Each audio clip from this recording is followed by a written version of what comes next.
Bangums! Hey, quick question. Why are we here today? Bangums, we're here to talk about things today. What are we here for? Music. Okay, what kind of music do you listen to? Gent. Mathcore. Exclusively. Y'all ever heard of Meshuggah? That fucking has to go in the video.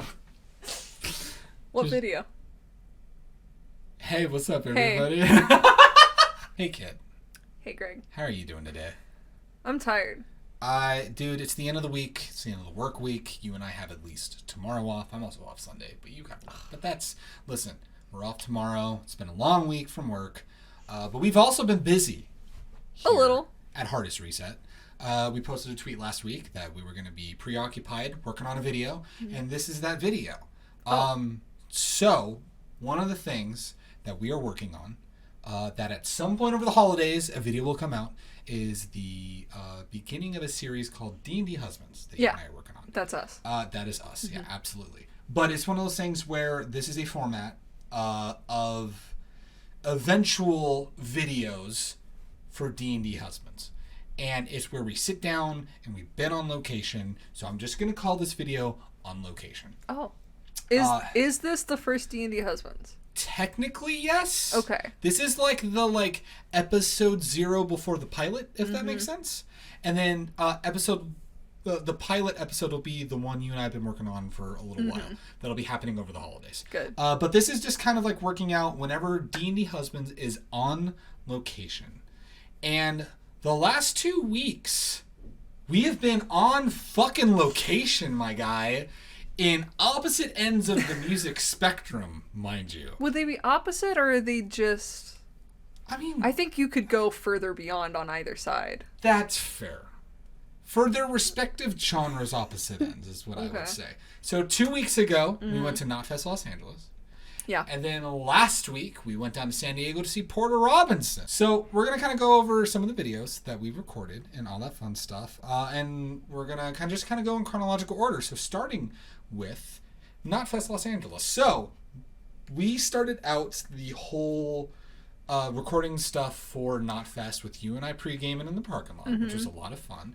Now, you've never been to a festival before. I had never been to a festival. No, it doesn't matter what genre, just never been to a festival before. What, in the grand scheme of things, what did you think of the festival environment? It was about what I expected. Okay. In a good way. Right. I was hyped for it, and it lived up to that. And you lucked out on... That was I don't want to call it an outlier. Some festivals are better than others at the kind of crowds you get. Like, Knotfest can really be hit or miss. Some years you really get... Like the year that Slayer was there, you get the people that are there for like 1 or 2 bands, and then everyone else, they're like booing and telling them to get off the stage and just give me Slayer. Yeah. And then they leave after Slayer, and like Slipknot's about to play Iowa in its entirety. But like, you lucked out, and I was most concerned about Bring Me the Horizon. Yeah. In the sense of just like, Bring Me the Horizon's...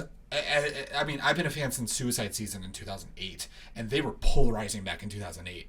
But, like, now more than ever, with how many people have, like, how much of a spotlight they have on them now, when we were going to the festival, I was kind of scared of, like, I hope people aren't here to shit on Bring Me the Horizon. Would you agree that I would say close to half of that crowd was in Bring Me the Horizon shirts? Yes. Absolutely. They were in various forms of Bring Me the Horizon shirts, and the people in Slipknot shirts were in our same fucking Iowa shirts we were wearing, which was great. But yeah, we started out with the tradition of you pregame in the parking lot. And then once you're all good to go and you're vibed up, you go on in and you enjoy the whole festival. And like, you don't just go there for the end of the festival to see Slipknot. You go at the very beginning and you enjoy the whole fucking day. We were there to see Corey Taylor and Sean Crane's son's band. Yeah, The Dead, which... They opened up. They opened up, and I've got clips right here to show you just how hard they fucking rock that shit.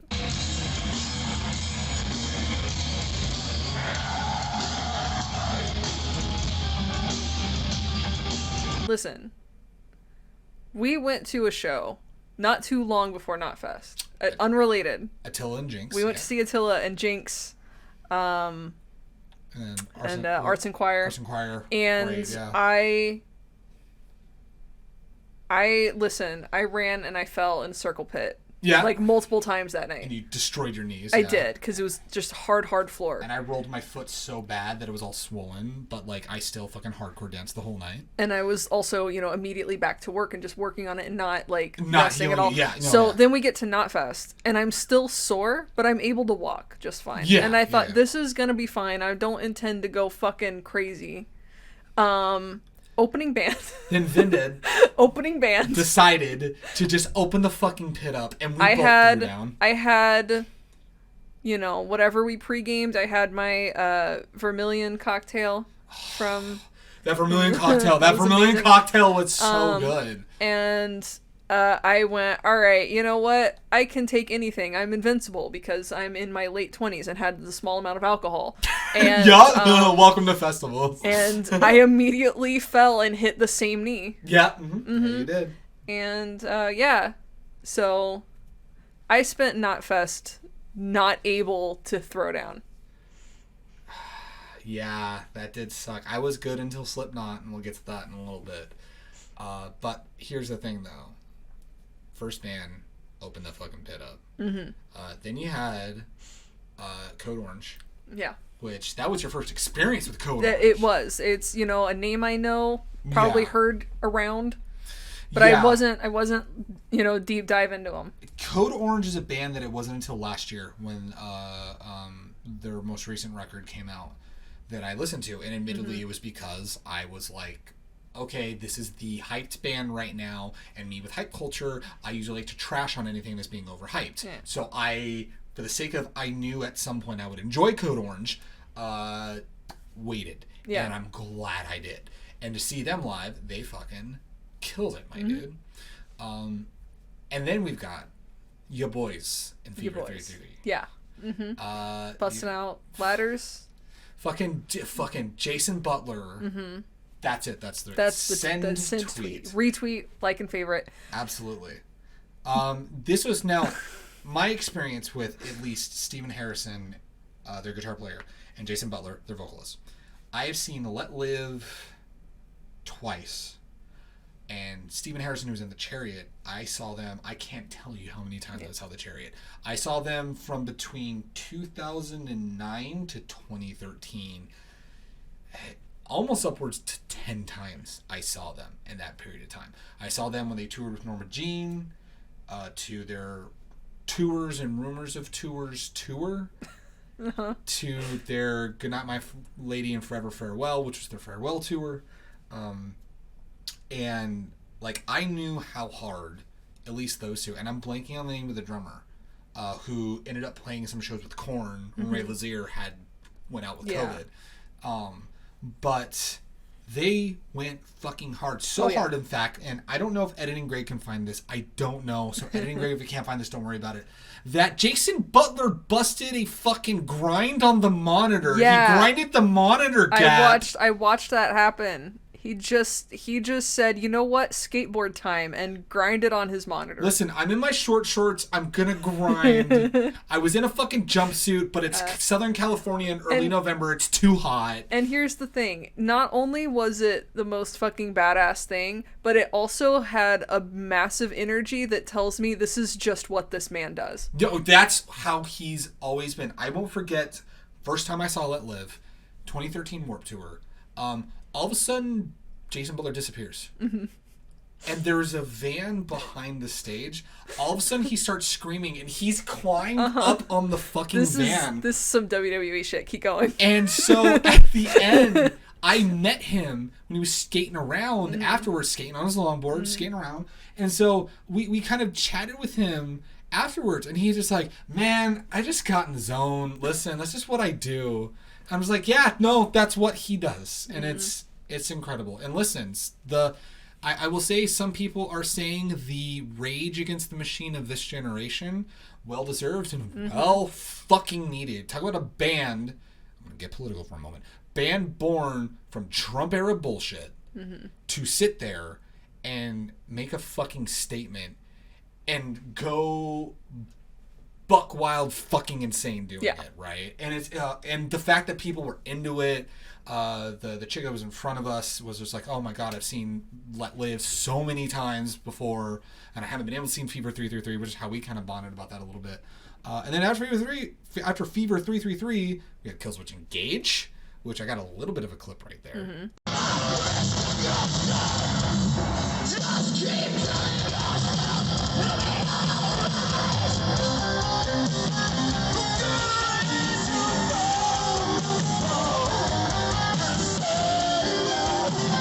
And Killswitch Engage, I've been a fan for a while, but I also kind of dropped off for a while, and then kind of recently got back into them, and it was just so good. Just see how much of a good show they still put on. It's so good. I do have a little bit of words, because that's, once again, not something that I've taken the deepest of dives and the most familiar with for what it is. If you want to talk about the idea of the hyped band, not that I avoid hyped bands like the plague, but just that idea of like, I've definitely heard the name more than I've heard the songs, if that makes sense. No, yeah, that's fair. And mostly also just because the people I used to hang out with the most asshole-ish of metalheads, the people who were like, what, they have albums in a store, too popular, don't listen to that trash. Yeah. That was the people I used to, not into that anymore. Fuck those people. So I just want to say, being up against a barricade, we were on a barricade. leaned over a barricade, thrashing around, screaming all the words to a Dio cover with a bunch of strangers is one of my favorite things. So good. Their Holy Diver cover, and I'm so glad they ended with it. It was so good. It was so good. So fucking good. God, I wish I had footage of that, but like, I'm so glad they're ending with that. It was so good. And then between them and Bring Me the Horizon, how would you explain Cherry Bomb? You had a perfect explanation. Well, they're in the simplest way you could possibly put it. They're a Cirque act. Yeah, basically. Which, if you don't know what a Cirque act is, like Cirque du Soleil, basically. Yeah, they're very much a like burlesque meets Cirque act. It's who are also all metalheads, basically. Yes. It's very much reminiscent of the go-go and Cirque acts that were present in like club nights I've been to. Right. But on a stadium show level. Yeah. No. Yeah. There were grind shows, which, if you don't know, like taking a grinder to a metal belt for spark shows. Spark was the word I was looking for, not grind, but the word grinder was in my head. Anyway. No, that's fair. Yeah. Fire spinning. Yeah. A lot of fun stuff. It was really cool. It was a nice like in between, just kind of vibe and hang out as we got ready for Bring Me the Horizon. Yeah. So Bring Me the Horizon. Yeah. I don't think I would have ever thought that a festival crowd would be that into current era Bring Me the Horizon.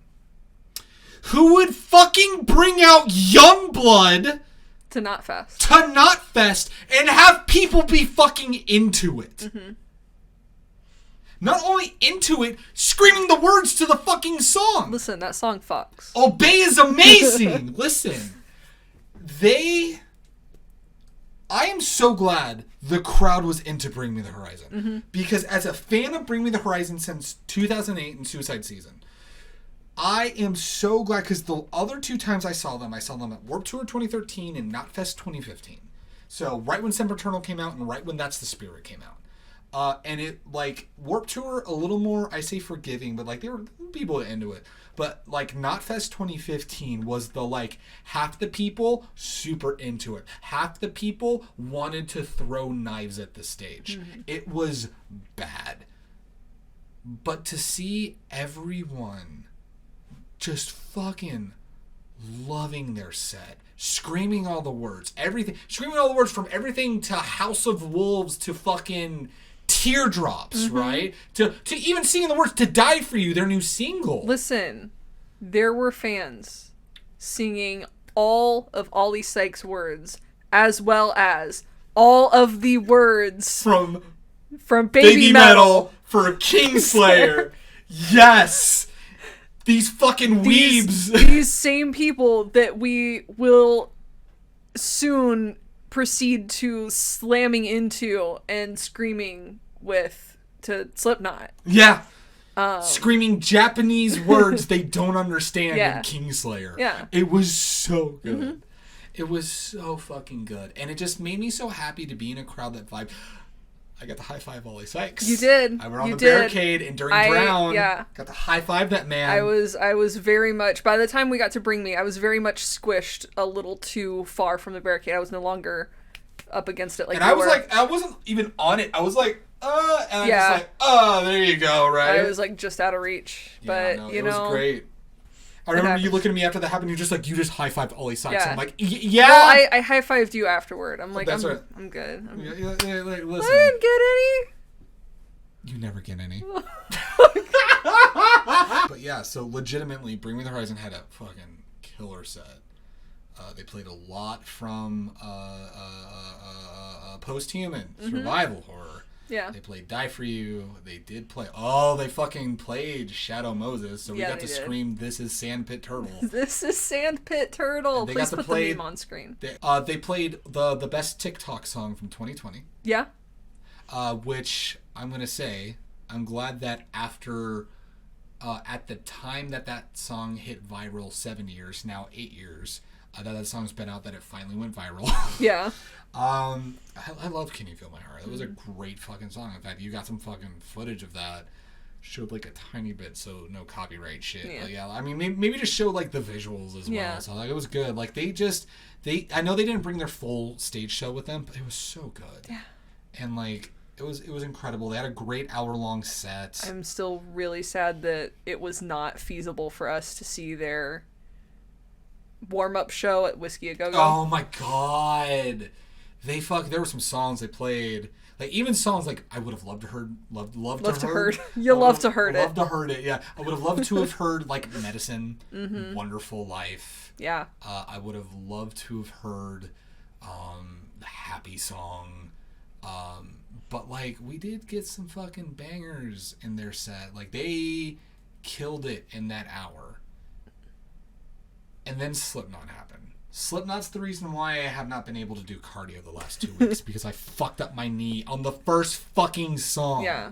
I thought for a second you were about to wax poetic. I thought you were going to go into like Slipknot is how we know each other. Slipknot is how we got closer to each other. And I'm going to get to it. Don't worry. Yeah. But you were like, Slipknot's the reason I can't sprint no more. I went in the Slipknot pit and now I can't do cardio no more is basically what happened. So you'll start seeing footage intermittently as we were talking about Slipknot of a pit the whole time through. I started because people were kind of pushing each other around and then I pushed people. You opened that pit up. Pushed people and I'm just like, come on. And everyone fucking did it. And then during their first song, Unsainted, is when I fell and fucked up my knee. So I couldn't be in the pit the rest of the song. But that pit stayed. Yeah. It was a big ass pit too. But yeah, we'll get to like everything coming full circle with our friendship and relationship in a moment. But it was one of those things where like what I loved about their set was how a little of everything we got. We got Unsainted. We got new songs like Unsainted and Nero Forte. Yep. We got old shit like Sick, Disaster Pieces, People Equal Shit, Heretic Anthem. Wait and Bleed. Yep. You got your first jump the fuck up. Let's spit it out. As much as I could. As much as you could. Surfacing. We got Before I Forget. Duality. We got Psychosocial. We got The Devil and I. Yeah. We got All Out Life. We got the new song Chapeltown Rag, which was fucking amazing. And I know I'm missing one. Vermilion. We got Vermilion, which was incredible. And it was such a wide like span of their whole catalog, right? Yeah. And then Jay and Clown premiered new masks. Clown ripped his bicep from his bone, apparently. And Jay's new mask looked amazing, though. Jay Weinberg's mask was fucking great. And there was just this whole, like, thing of, now I'm going to get to the wax poetic for a moment, of you and I, we met from a game we don't talk about anymore. Yeah. We met from a group of people that are some of the worst people that I've ever fucking met in recent time. And I'm just going to put that on fucking record right now. Very horrible, abusive, toxic individuals. But if there's ever the most silver lining of silver linings, it was drunkenly talking to you on Halloween about my Sad Boy Renfist Tally playlist. And you self-deprecatingly talking about Duality from Slipknot. 'Cause you're like, I'm the idiot that still unironically knows the words to Duality. Which we can tie back around to, remember how I said my metalhead friends used to be the, oh, you listen to popular metal bands. Right. You suck. And so I have to be self-deprecating about liking things that I genuinely like, because I'm so used to that being the worst thing I could possibly do. Right, yeah. But, like, that opened up me going, like, oh my god, I've been to 3 Knotfests. Which I wasn't expecting, because I was ready for you to, you know, I don't mean this in, like, a bad way. I was ready for you to, you know, be more like, oh, popular band, okay, that's cute. Little kid, have fun. No, because I didn't really know you yet, and I was just like, I don't know. Dude, my top 3 bands of all time, 1, 2, and 3, are Linkin Park, Slipknot, Bring Me the Horizon, which 2 of those 3 were at Knotfest. Yeah. But, like, literally, Knotfest was us celebrating. I mean, it was like a few days change, because we're saying that Halloween is like the day that like our friendship legitimately started. So like a year and some change, celebrating our friendship, seeing Slipknot, coming full circle from that conversation of me being drunk at 2 a.m. going, oh no, I scared this boy away. Oh, fuck. And then meanwhile, you're just like, I'm too anxious to reply because I legit want to go see Slipknot with you. Yeah, I was like... And then, look at us now, we went and fucking saw Slipknot. Legitimately being like, it's really creepy for me to tell this person I barely know on the internet that I would like to physically go to a concert with him one day. And look at us. Hey. So, hey, I'm glad we went to Knotfest together. I'm glad we went to Knotfest together and had everything come full circle. Yeah, and you got a killer first Slipknot show. Like, there was a little of everything.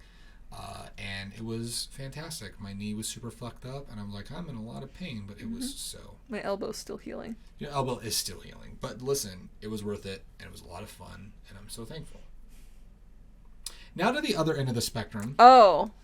And I'm going to open it up with, hey guys, May's not dead. Yeah, no. Because May went with us to see Porter Robinson on the last night of his Nurture Tour here in the States. And I think there's no better way to introduce May into this video than this video clip right here. I'm gonna kick this can. Kick the can. Oh god, there's more soda in there. That's why I lightly Oh god. soda in there. Hey May. Hello. Hey Kit. What's up? Hey Greg. Hi. Hi, Greg. Hi. Thank you. So we're here way early. But we're here in the car. Oh, I mean, we're not. We're not in the car anymore, but we were sitting in the car.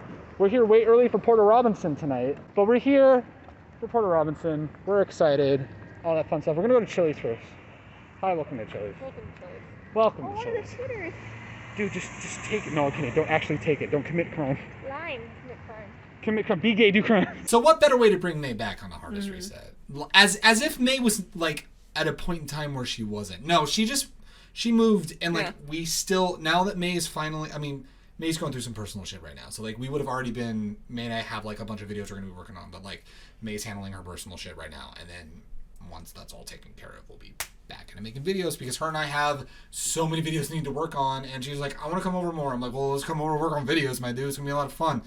But May got to go with us to see Porter Robinson. Yeah. And you want to talk about like keeping on the waxing poetic for a moment. For years, like I remember jamming Worlds on the way to conventions with May. Like we would go every convention, we would put on Worlds at some point. And we kept saying for years, we need to go see Porter Robinson. We need to go see Porter Robinson. There was one year we almost saw Porter Robinson and Deadmau5 if the tickets weren't like $300 because it was a New Year's Eve show. So, and that was like, what, I don't remember if the 2018, 2019, I don't remember around that. I don't know, it had to be 2018. Or maybe even 2017. I don't fucking remember. It was a long while ago. But it was a really big deal for her and I to finally be seeing Porter Robinson after years of saying we gotta go see him live, And this is my second time seeing Porter Robinson. The first time I saw him was at the Glass House in Pomona, opening up for Skrillex, an unknown Porter in 2011, who's this 18-year-old kid finally starting to tour after having some like hits when he was a teenager, like hit top 1 on, see if you remember this being an EDM kid as well, hit number 1 on Beatport Electro with Say My Name. Yeah. And like being like, oh, I guess I have a career now. And then, you know, he puts out Worlds, and then 7 years later puts out one of the most important mental health records a musician who's struggling with their art could find. Yeah, which is hey, it's us. Hey, it's us. Which is Nurture. And we got to go see Porter Robinson, which was incredible. But there were some incredible openers. We had James Ivey, who was great, which he broke what is generally considered a taboo of concerts, which is doing a cover song of the headlining act. Here's the thing. He got the blessing from Porter Robinson to do it. And it slapped. And it slaps. And he also did it at Secret Sky. Yeah. Which was incredible. But like, and I remember us watching his set during Secret Sky and being like, yo, dude, this shit slaps, dude. And then he was the opener. Was he also the one at Secret Sky that busted out the Dance Gavin Dance verse? I think I don't remember. Someone did. Someone with an acoustic guitar did that. Someone busted out a fucking Dance Gavin Dance ass verse. Listen, it was great. I don't remember if it was him or someone else. Watch, it was totally Caro Benito. No, I'm kidding. Fucking kidding. No. Can you imagine Caro Benito featuring John Mess? But then, so you had James Ivey. Then you had Jai Wolf, which I knew nothing about. It was a name I knew. It's a name I've heard. I only knew it from the poster of the Nurture Tour. But that's the fun of going to shows. Yeah. Is you find artists you never knew. Yeah. And his whole fucking vibe, the whole show, the visuals, everything, and it's all showing right now. Like the vibe, the visuals, the music was all just fucking phenomenal. And like I knew, like I never discount or discredit openers, because opening bands usually got to give, you know, while everyone should be giving 110%, openers, if they're good openers, give like 150%. Because they're like, we got to get the show going right. I think of Arson Choir for Attila, they opened that fucking pit up incredibly well, and it was incredible. And I've been to so many shows where the openers gave just as much energy as the headlining act too. And these openers for Porter also did that too. But but Jai Wolf's just the whole vibe and the energy was so good, and seeing the like how packed the crowd was, and there was clearly a lot of people that knew Jai Wolf. He's like, here's the thing. Insanely popular and well-known artist. It's just not the genre pool that we typically swim in the most. I would say in my EDM, my EDM is anymore. If it's not Deadmau5, it's usually dubstep or trap is what I'm usually into. Yeah. Right? The more aggressive, because I'm a fucking rough. I'm not a rude boy, but just I'm fucking. I fucking love my aggressive music. Yeah, right? And same. Even in EDM, like I'll throw down in an excision pit. Yeah, it's like I recognize and understand a lot of things that come out of electronic music because I went to fucking goth industrial clubs. Yeah, no, absolutely. That's where my industrial music or my electronic music. Yeah, you know, you're thinking like begins. Industrial agro tech shit is basically what you're thinking. Yeah. And then I know my progressive trance, my progressive house, my regular trance music and shit like that, which is all fucking phenomenal. Don't get me wrong. Yeah. But like if I'm gonna be at an EDM show, generally it's more the trap and dubstep and the fucking drum and bass shit, right? Just that's what I usually gravitate towards either aggressive or sad boy shit or both. Aggressively sad. Aggressively sad boy, which we'll get to Porter in a moment. But it was one of those things where like the whole vibe of Jai Wolf, it was just like even the non-remixes were great, but then like the remix tracks he was dropping, it was like he was changing tempos every other song. It was fucking awesome. It was so good. It was very beautiful. As someone who's not actually familiar with the songs being played, still sitting there and going, oh, this remix fucks. Yeah, so good. The only song I recognized was, and it was a different remix of Lights from Ellie Goulding, was the only one I knew because I knew like an old remix of that song. Like, that's how I knew that. Yeah. Within like 2011 era dubstep, right? The 2010, 2011. But like to hear like a new updated remix is fucking great.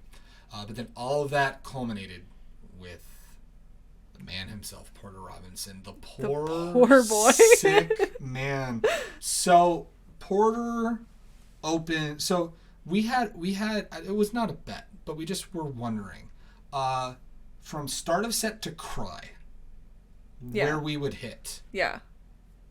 It hit you immediately. With something comforting. Here's the thing. Well, it technically hit you before Porter. It hit me before Porter, because guess which song James Ivy covered? Something comforting. Yeah. No, absolutely. So then he opens with the song. He opens with something comforting, and then you and I mean, you're crying, and I'm like getting emotional and feeling like the tear ducts starting to hit with "Look at the Sky." And then he stops. And he sits there and he's like, dude, I'm so sick. I didn't want to cancel the show. And then he's about to go. He starts Shelter. He started Shelter for like 5 seconds. And he stops like, wait, hold on. I should have said this from the top. It's not COVID. I tested negative. Yeah. Anyway, this is Shelter. Anyway, he's like, I probably should have said that. Anyway, here's the song most of you found me through. Have fun. Yeah. And it was so good. We got some like interesting like surprises. We got a Nurture remix of Sea of Voices, which he's rarely been playing. We got Language mashed up with Unfold, which was incredible. And he dedicated that to people that have been following him forever, because I think Language is from 2012, if I remember correctly. It's way early on in his discography. It was post Spitfire EP, pre-Worlds was when Language came out. So that's why I'm leaning in like 2012 is when it came out. We got oh my god, one of my favorite moments was the extended intro to Divinity. Solid 5. The shit post on Anthony Fantano, which, to those who don't understand, Anthony Fantano, internet's busiest music nerd, did not like Worlds. No. Gave it a 5 out of 10 when it came out, but then gave Nurture a solid 8 out of 10. And gave it the yellow flannel, and then interviewed Porter Robinson, right? And amongst Porter Robinson fans, that review has become a meme. Yeah. And they've taken it in stride, right? You know, and then, Porter, when he was interviewed by Fantano, gave him joking shit for it, and Fantano's like, well, I think in hindsight, I'd probably rate it differently now. And he's like, no, keep the 5. Like, it's great. Because he wanted to keep the solid 5 in this tour. It's like, no, keep your meme, because believe me, I'm going to get you back for it. And he did. And it was so good. His encore song was Get Your Wish, followed by a very tired boy saying, I can't sing this, but can we do the chorus for Goodbye to a World? Yeah. And he literally just played it on piano. It was very, like, the climax was Get Your Wish, which I don't know if it was the Anna Monoguchi remix or an even newer remix at the end for Get Your Wish that was fucking high speed, fast. It was shit. so good. So good. But then he just ends and he gets on the piano. I was like, my voice is shot. I'm so sick. Can we just do Goodbye to a World together? And that crowd exploded singing that. And it was a wonderful set. I loved Potara Booth and Nurture Book Pro during Divinity, which was great. The fact that he set up the webcam on his actual MacBook, set it down, and was doing weird visual shit with it was so good. It's so good, and it had big vibes of just a guy who wants to play with his shit that he's making.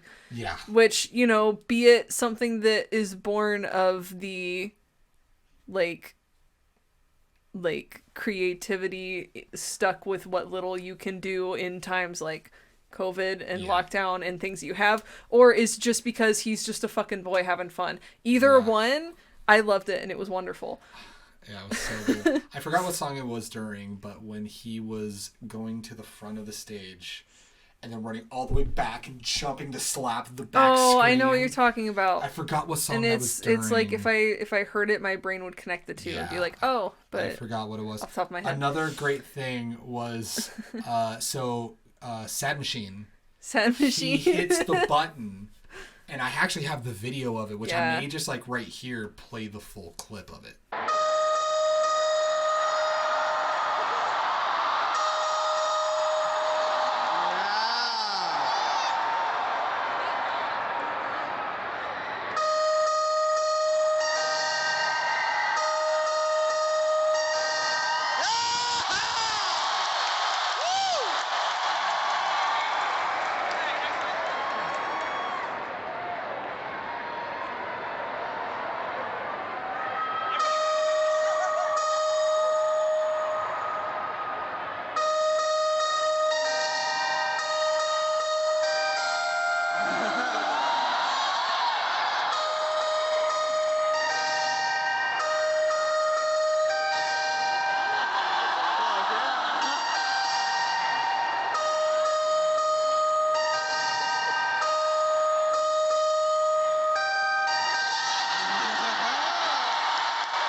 Amazing.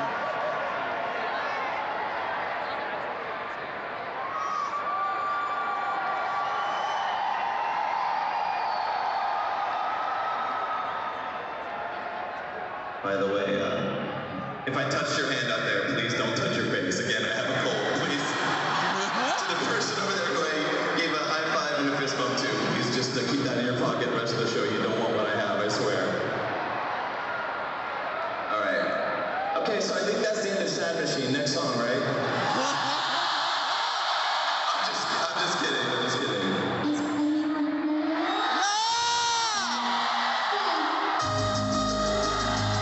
So my favorite part about that, number one, the person that's like, let me press the button. Let's press the button, please. Didn't I go hope. to it. And the zoom in on the, as the light goes out. And he's like, well, that's it for Sad Machine. Let's go on to the next song.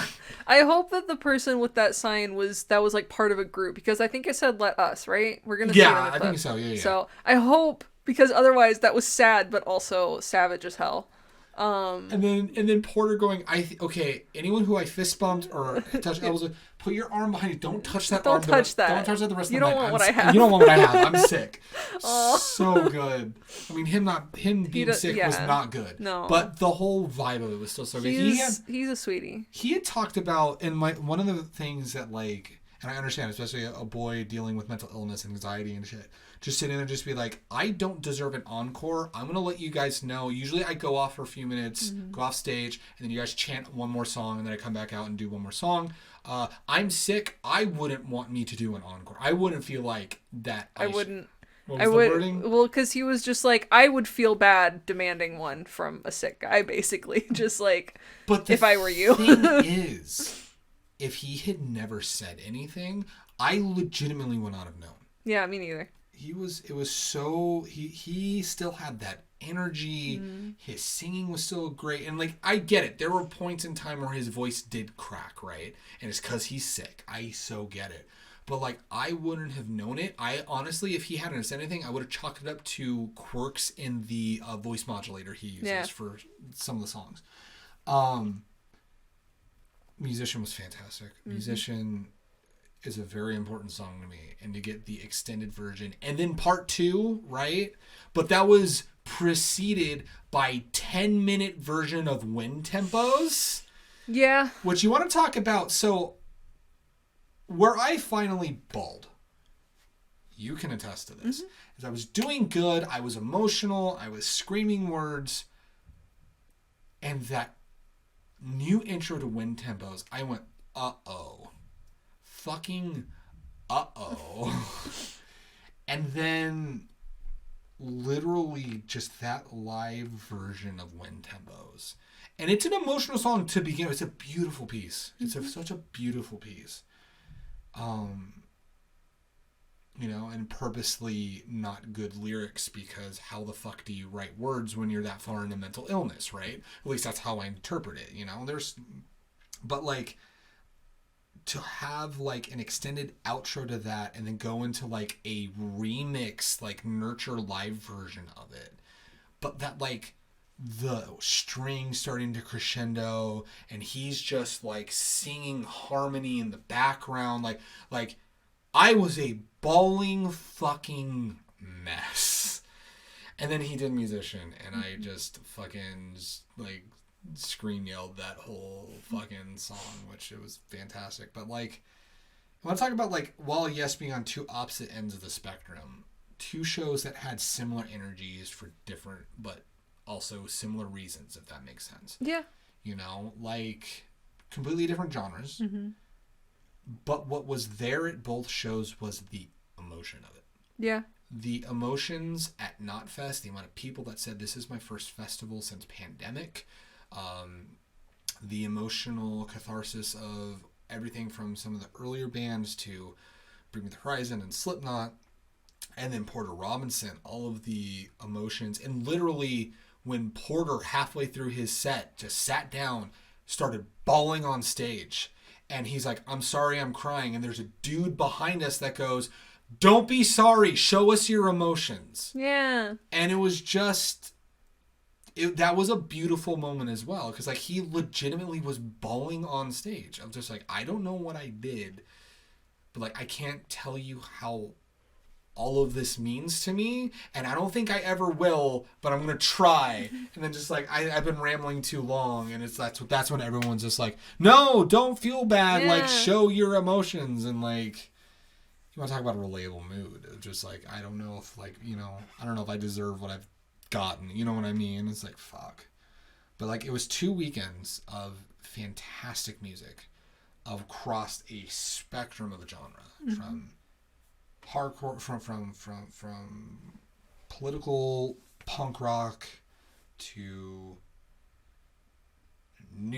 future emo, as Bring Me the Horizon's calling their new shit. Sad boy shit to Slipknot and Killswitch Engage, to the emotions throughout Porter Robinson and Jai Wolf and James Ivey. It was just 2 good weekends of great concerts. Yeah. And we still have one more concert at the end of the year. We do. Which was originally going to be our first show together. Originally going to be our first show together, but it got delayed because of COVID. There were positive COVID cases amongst the camps of the main band. But like Moths to Flames, Era, Fit for a King, and August Burns Red on the Leveler tour. The riffage. The fucking riffage. Dude, I'm going to get my face riffed off during Like Moths to Flames alone. Yeah. Let alone fucking Era. Era, I think, is, aside from ABR, and no disrespect to Like Moths to Flames or Fit for a King, Era, I think, has potential to steal the show. Era's got riffs. Era's got that energy. Era, I learned, has the former vocalist of a band that I saw at a small fucking show at Chain Reaction, Texas in July. Yeah. Their former Scream vocalist, well, I say former, they're getting back together at the end of the year. Hey. But their Scream vocalist is the Scream vocalist for Era now. Wow. And those screams are fucking guttural. I hope they play Snowblood, because I'm going to punch myself in the face and punch my own teeth out. And that's just what'll happen to me. Yeah, I'm going to have some sort of there's going to be some sort of fight between me and probably the floor again. Right, yeah. I'm going to get in a pit.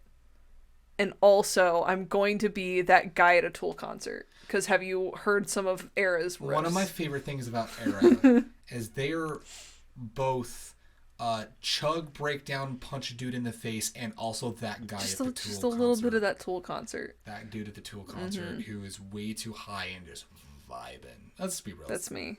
Let's be real. Like, in that example, there's no such thing as too high in that regard. Because you're just smoking some weed, vibing, right? And it's like, dude, I cannot wait. You ever just turn on the string lights and get real high and just like lay down and listen to Sleep fucking Token?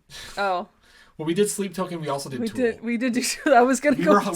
We have been high and listened to Tool. Yeah. And we've also been high and listened to it's Sleep required. Token. It is required, dude. I remember you looking at me and you're just like, "You're high." I'm like, "I know." It was great. Anyway, thank you for joining me today. Thank you. And thank you for hanging out. Thank you for wanting to go to shows. And thank you for taking me to shows. I'm excited for so many more shows in the future. We got this. I'm hoping we most likely will have Under Oath Every Time I Die in Spirit Box next year. We've got AFI coming up. Yep. We've got My Chemical Romance at the end of next year. We got a lot of shows, and that's not even including all the shows that we end up going to between those. If The Used will tour again, headliner. Please. And, I actually get to catch them this time since I missed them. With Coheed, yeah. Then if that happens, if The Used headline tour next year, that will be your top three. I can get my top 3 emo kid bands in the same year. Yeah, AFI, My Chem, and The Used. Yeah, that'd be amazing. So, here's hoping. Here's hoping, man. So thank you guys so much. Hope you guys enjoyed. Thank you guys so much for being patient. This video almost didn't happen this week, but it did. So I love you guys. Please take care of yourselves. Stay safe. Enjoy shows. Thingham's last comments. Woo! Hey! In video. I'm gonna do a ventriloquist act. Are you ready? Yep.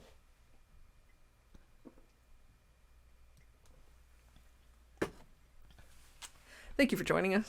Thank you. Love you guys. Catch you guys next week for homebrewers. Catch you next week for Thanksgiving homebrewers. Be thankful for homebrewers. Thingham's, what are you thankful for?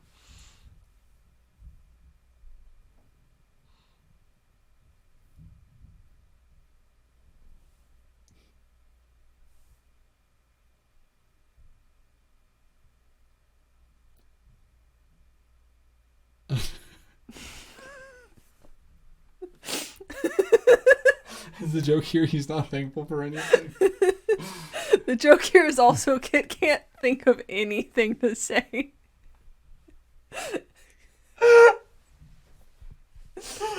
I'm thankful for improv. Holy shit. Oh. Catch you guys next week.